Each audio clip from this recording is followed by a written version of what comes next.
En marzo de 1945 el Ejército Rojo se hallaba apostado junto al río Oder, esperando el asalto final sobre Berlín. El mando militar aliado de las fuerzas del oeste se encontró con un dilema. Berlín estaba a menos de 500 kilómetros de sus posiciones avanzadas. La mayor parte de los comandantes aliados querían acelerar el avance hacia la ciudad para adelantarse a los rusos. Pero en la conferencia un mes antes en Yalta, un puerto del Mar Negro, los líderes aliados habían dividido Alemania en zonas de influencia. Y Berlín quedaba claramente en zona rusa. Así que Eisenhower debía ordenar a sus comandantes que no se acercaran a Berlín y extendieran sus posiciones para tomar el resto del país.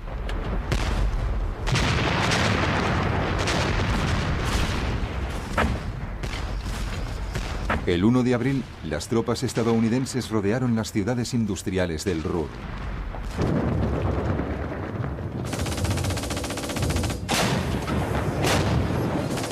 Los soldados alemanes que ocupaban la zona resistieron ferozmente.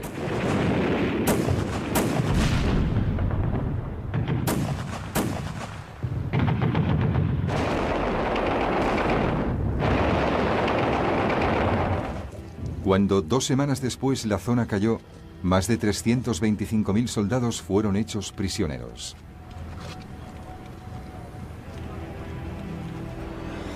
Fue el mayor número de prisioneros alemanes hasta ese momento en la guerra.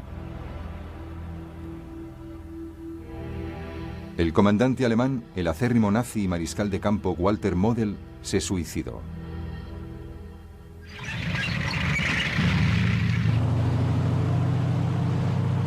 En otros lugares del país la resistencia fue más irregular y los ejércitos del general Bradley barrieron toda Alemania.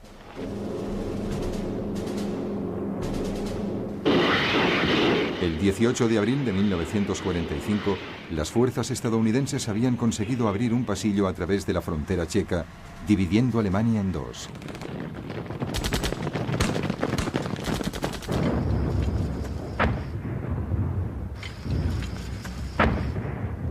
Mientras tanto, al norte del Ruhr, el primer ejército canadiense de Montgomery inició la liberación de Holanda.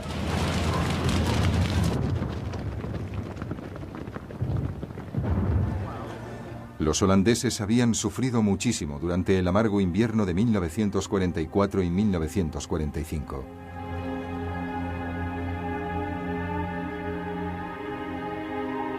La fuerza de ocupación alemana se había incautado de gran cantidad de provisiones de comida y combustible y se la había llevado fuera del país. Se produjeron muertes generalizadas por hambre y frío.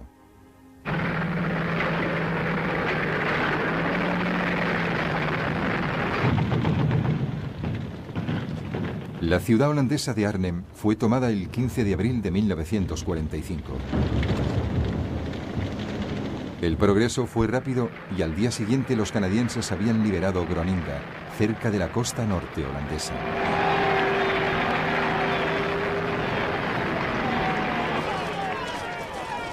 Este avance dejó al ejército alemán virtualmente intacto, pero rodeado cerca de Ámsterdam.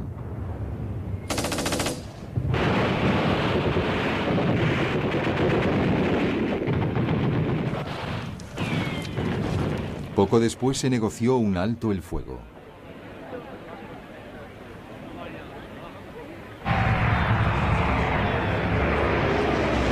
Muy pronto, los aviones aliados rugieron sobre el campo holandés y lanzaron comida y suministros médicos.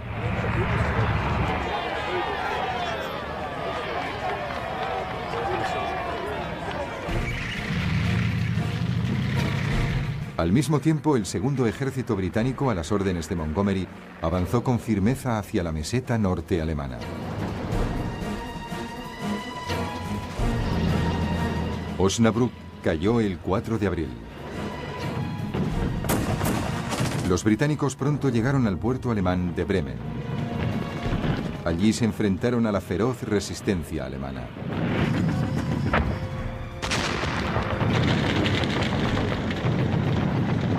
Se necesitaron 9 días de lucha casa por casa antes de poder hacerse con el puerto.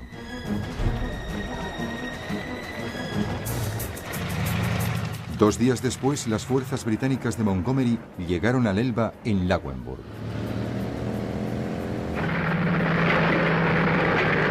A medida que los aliados avanzaban por Alemania, encontraron nuevas y espantosas pruebas de la solución final nazi. A principios de abril de 1945, las tropas estadounidenses liberaron un campo de concentración en Ohrdruf, cerca de Weimar, en el centro de Alemania.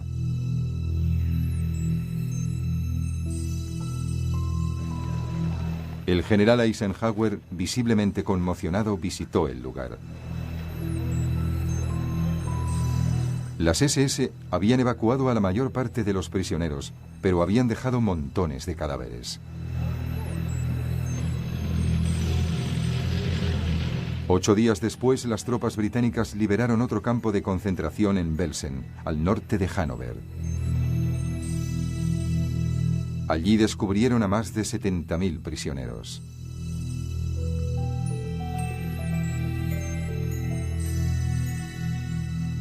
Millares de ellos estaban ya muertos. El resto iba muriendo poco a poco de hambre y sufría todo tipo de enfermedades. Un reportaje de radio del corresponsal de la BBC, Richard Dimbleby, narra los horrorosos detalles. He cruzado la barrera y me he encontrado en un mundo de pesadilla. Los vivos yacían con la cabeza contra los cadáveres y a su alrededor se movía una terrible procesión fantasma de gente consumida y sin rumbo, sin nada que hacer y sin ninguna esperanza de sobrevivir. Incapaces de apartarse de tu camino, incapaces de mirar el horrible paisaje que les rodeaba. Era como si esperaran su turno. Eso es lo que han hecho los alemanes. Que nadie se equivoque. Lo hacían deliberada y lentamente.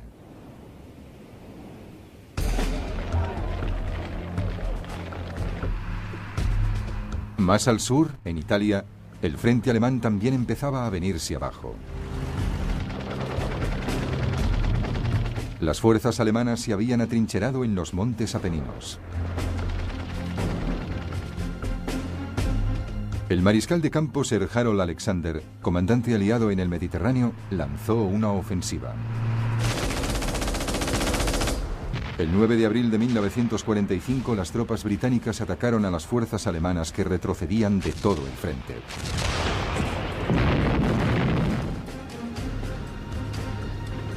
Cinco días después, las tropas estadounidenses también avanzaban y se aproximaban a la orilla sur del río Po. Los alemanes se retiraron hacia la orilla norte. El comandante de las fuerzas alemanas en Italia, el general Heinrich von Wittinghoff, no pudo retener el avance aliado durante mucho tiempo. No tuvo otra opción que contactar con los aliados y el 29 de abril se rindió incondicionalmente. La rendición se haría efectiva el 2 de mayo de 1945.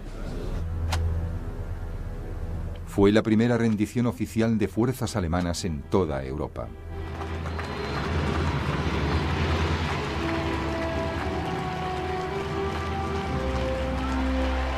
La guerra se acercaba rápidamente a su fin.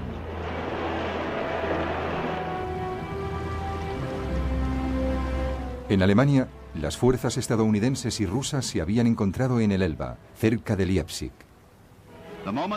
Es el momento que el mundo entero ha estado esperando durante todo este tiempo, el momento en que el aliado occidental se encuentre con el aliado oriental. Esta reunión ha tenido lugar el 26 de abril, cuando un destacamento de la 69ª División de Infantería estadounidense, al mando del general Reinhardt, ha cruzado el Elba para encontrarse con los rusos reunidos en la otra orilla. El escenario para el asalto final sobre Berlín estaba preparado. Hitler estaba desesperado. Recurrió a hombres ya viejos y a los muy jóvenes para que ayudaran a defender la ciudad. Su Reich de los 1000 años se preparaba para su batalla final y apocalíptica por la supervivencia.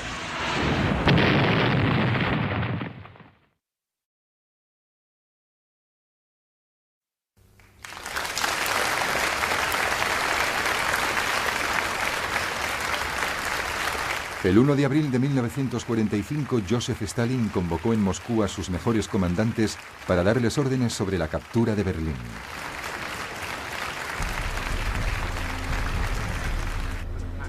El mariscal Georgy Zhukov, el comandante ruso que había conseguido los mayores éxitos, llevaría a cabo el ataque principal desde su cabeza de puente del río Oder. Un segundo grupo de ejércitos soviéticos al mando del mariscal Iván Konev cruzaría el río Naisa más al sur y entraría más profundamente en Alemania, rodeando la capital.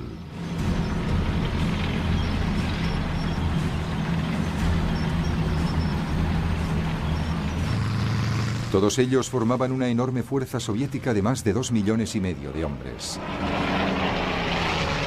Estaban equipados con 6.000 tanques y armas autopropulsadas y 40.000 cañones, morteros y lanzacohetes. Pero los alemanes no iban a ponerles las cosas fáciles. La capital estaba defendida por 1 millón de hombres. Muchos de ellos se encontraban atrincherados en fuertes posiciones defensivas, particularmente en las colinas de Shiloh, una empinada y escarpada elevación del valle del Oder, justo delante del punto de asalto de Zhukov. Los defensores eran un grupo heterogéneo de excombatientes, fanáticos de las SS y jóvenes sin experiencia obligados a luchar, algunos de apenas 14 años, además de ancianos miembros del Volkssturm o Ejército del Pueblo.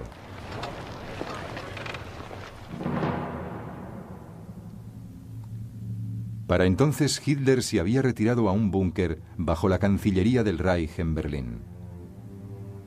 El Führer tomaba mucha medicación y se movía arrastrando los pies y pasaba gran parte de su tiempo dando órdenes cada vez menos realistas a ejércitos en su mayoría imaginarios. Sus apariciones públicas se habían vuelto cada vez más escasas. Pero a principios de marzo le convencieron de que visitara a algunas de las tropas que se preparaban para la defensa de la línea del Oder.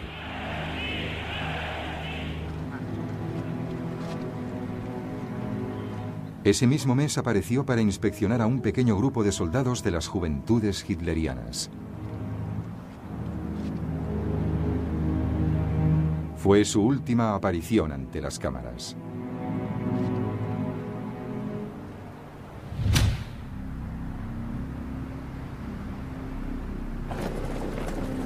El 13 de abril de 1945, el presidente estadounidense Franklin Roosevelt moría de un infarto.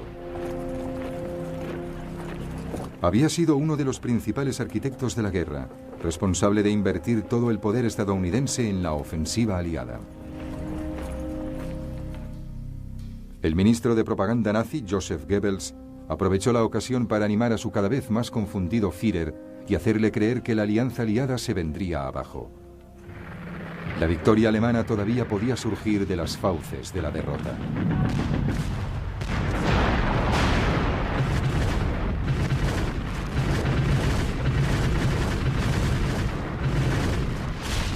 Pero cualquier ilusión desapareció rápidamente.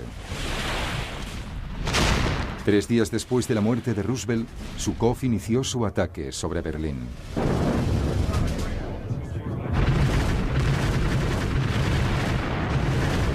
En el frente había un cañón cada 4 metros. Pero la defensa alemana lo había previsto y retrocedió para evitar el bombardeo. Cuando la infantería de Zhukov avanzó, se encontró con una inesperada y dura resistencia.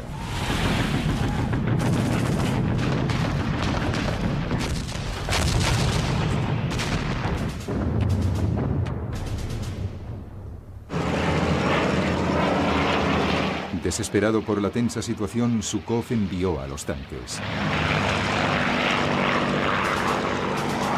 Pero enseguida también estos se vieron retenidos.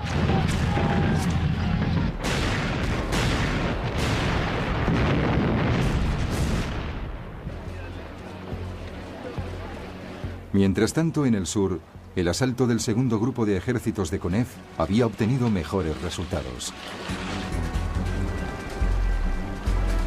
Sus tropas habían cruzado el río Naisa y se aproximaban a su siguiente obstáculo, el río Spree.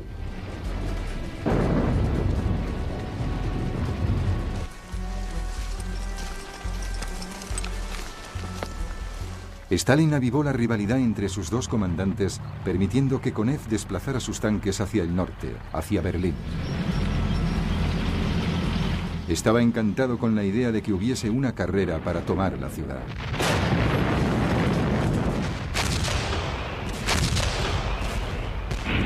Al cabo de 3 días de salvaje lucha, las tropas de Zhukov consiguieron hacerse con los barrios periféricos del este de Berlín. Al mismo tiempo, Konev se acercaba a la ciudad desde el sur. La resistencia alemana fue desesperada.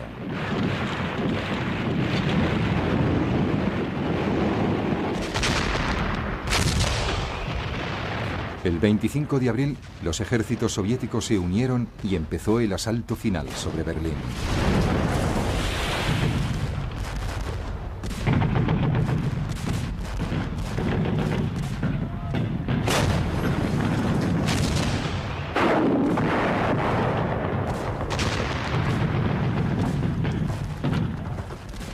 A medida que la lucha se desplazaba barrio por barrio, los civiles iban saliendo de sus escondites en los sótanos. Pero los rusos hicieron caso omiso de las banderas de rendición.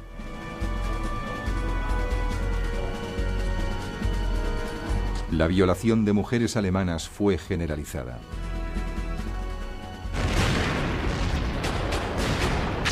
Tres días más tarde, los defensores de la ciudad que habían resistido se concentraban en una pequeña zona del centro de Berlín de menos de 3 kilómetros de ancho.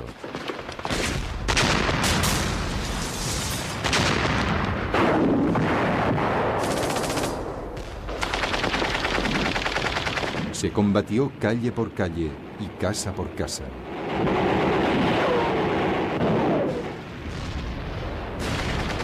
La mañana del 30 de abril, las tropas soviéticas empezaron el asalto del Reichstag, la sede del Parlamento alemán. Stalin lo consideraba un símbolo del poder nazi.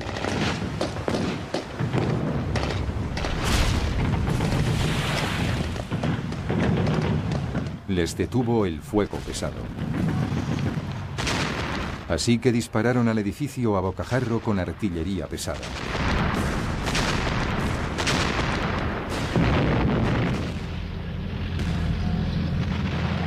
Esa noche, los rusos consiguieron asaltar el Parlamento.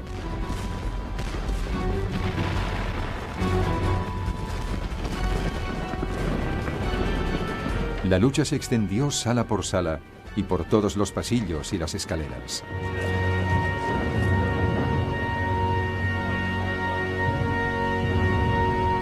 Pasarían 4 horas antes de que pudiese izarse la bandera roja en una de las torres del edificio. A la mañana siguiente, el 1 de mayo de 1945, la lucha se dramatizó para las cámaras. Pero para entonces Hitler ya estaba muerto. El 30 de abril, mientras se llevaba a cabo la encarnizada batalla, el hombre cuya desmedida ambición había sumido al mundo en la guerra más cruenta y destrozado un continente exterminando a millones de judíos, se suicidó. Sie wollten, Herr, kompromisslos die einzige Macht und alleinige Macht in Deutschland. Wir können glücklich sein zu wissen, dass diese Zukunft restlos und... Su amante desde hacía años, Eva Braun, con la que se había casado el día anterior, murió con él.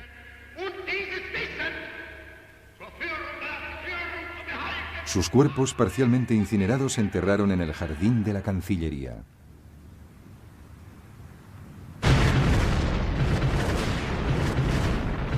Pero la lucha continuó.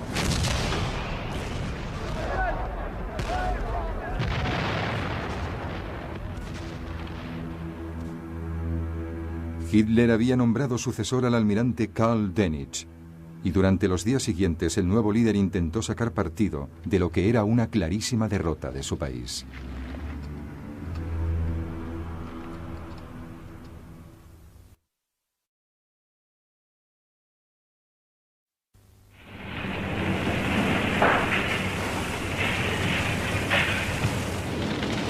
El 1 de mayo de 1945, el día después de la muerte de Hitler, el pueblo alemán recibió la noticia de que el Führer había caído en la batalla y que debían continuar luchando contra la amenaza bolchevique.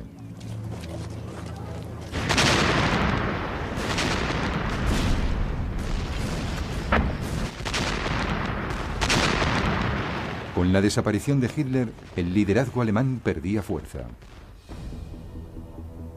En Berlín, Joseph Goebbels y Martin Bormann intentaron negociar con los rusos un alto el fuego en toda la ciudad. Pero el comandante ruso, el mariscal Zhukov, exigía la rendición incondicional de todas las fuerzas alemanas en todos los territorios. Era más de lo que Goebbels y Bormann podían ofrecer. La lucha en Berlín continuó.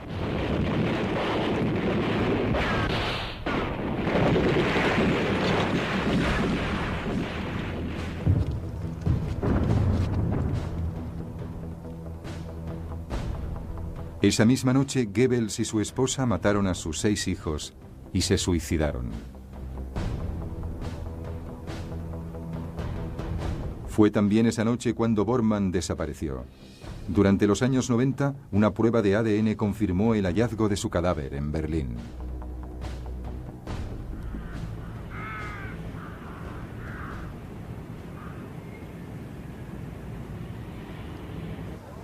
Al amanecer del 2 de mayo de 1945, Berlín se rindió. A media tarde, la lucha había cesado en la ciudad.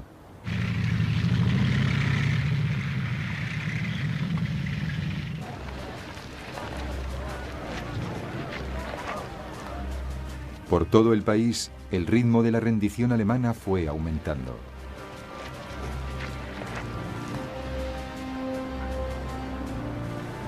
Al día siguiente, el almirante Karl Dönitz envió una delegación para hablar con el oficial británico al mando, el mariscal de campo Montgomery. Ofrecía la rendición de todas las fuerzas alemanas en el norte de Alemania.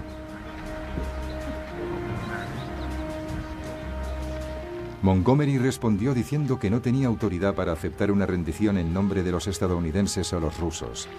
Solo podía aceptar la rendición de las tropas que se enfrentaban a las fuerzas británicas. Dönitz no tuvo más opción que aceptar las condiciones de Montgomery. Pero eso dejaba a Alemania luchando todavía en el resto del país.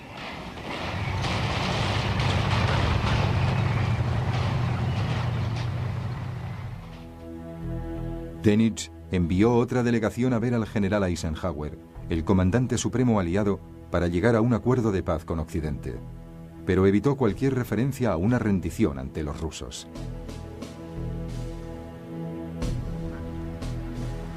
Eisenhower rechazó la oferta de Dönitz e insistió en que solo la rendición incondicional de todas las fuerzas alemanas sería aceptable. Nuevamente Dönitz se vio obligado a echarse atrás.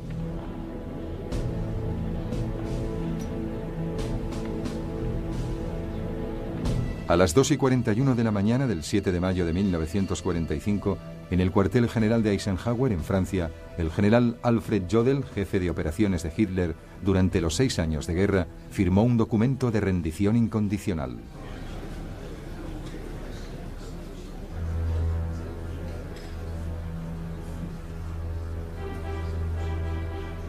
El jefe del Estado Mayor de Eisenhower, Walter Bedell Smith, firmó en nombre de los aliados occidentales.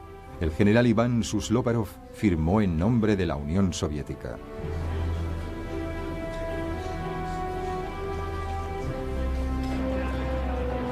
El único miembro de la alianza que no se mostró satisfecho con el acuerdo fue Stalin. La Unión Soviética había sufrido demasiado y reclamaba por ello la humillación de los alemanes. Así que Stalin desautorizó a Susloparov y declaró que Rusia solo aceptaría la rendición en Berlín.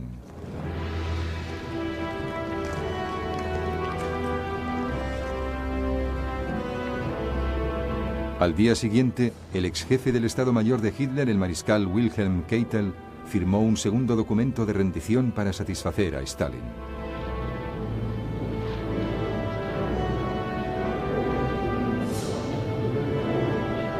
El mariscal Zhukov firmó en representación de la Unión Soviética y el mariscal del aire, Sir Arthur Tedder, firmó en nombre de los aliados occidentales.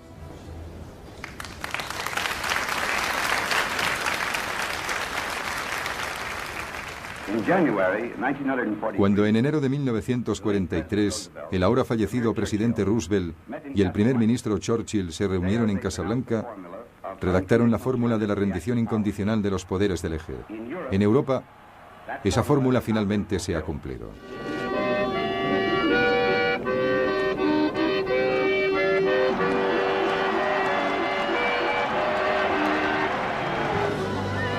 En toda Europa y en Estados Unidos la gente celebraba el fin de la guerra en Europa.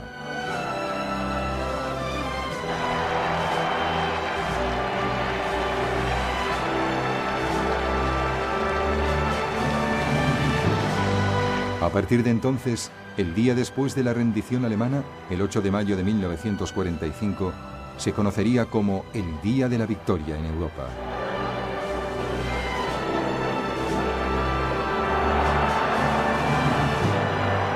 Pero mientras la gente lo celebraba, muchos pensaban en dos cuestiones todavía candentes.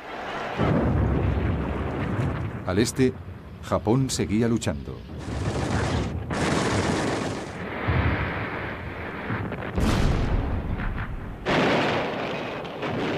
Y en Europa, el continente estaba en ruinas y tenía grandes problemas que había que solucionar.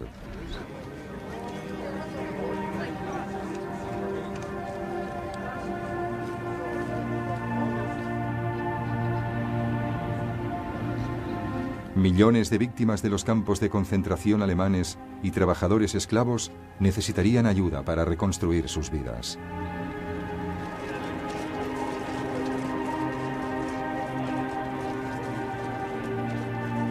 Millones de soldados alemanes capturados tendrían que ser investigados antes de permitirles volver a casa.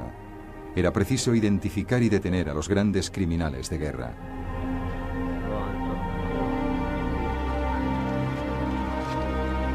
Las SS eran un objetivo muy particular. Habían sido los responsables de algunas de las mayores atrocidades de la guerra.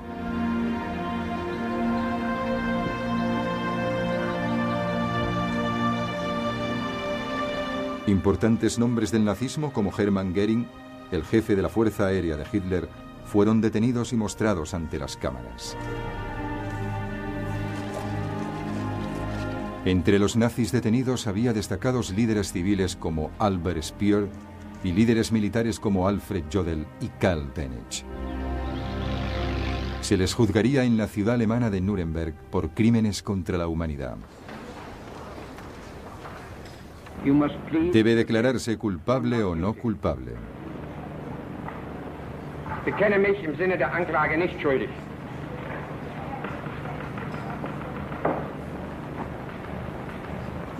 Rudolf Hess debe declararse culpable o no culpable. No. Se considerará que se declara no culpable. Los líderes nazis recibieron condenas de entre 10 años de prisión y la pena de muerte. Göring se suicidó antes de que pudieran colgarle.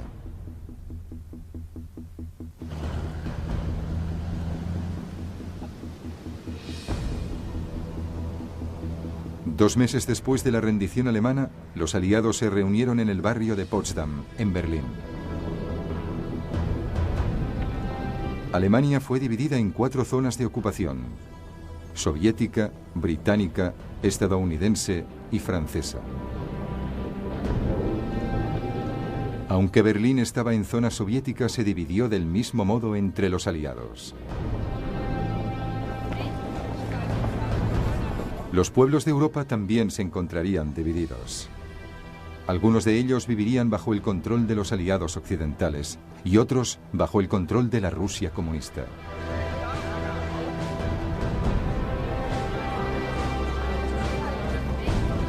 Pero antes de enfrentarse a esas cosas, había que ganar la guerra del Pacífico.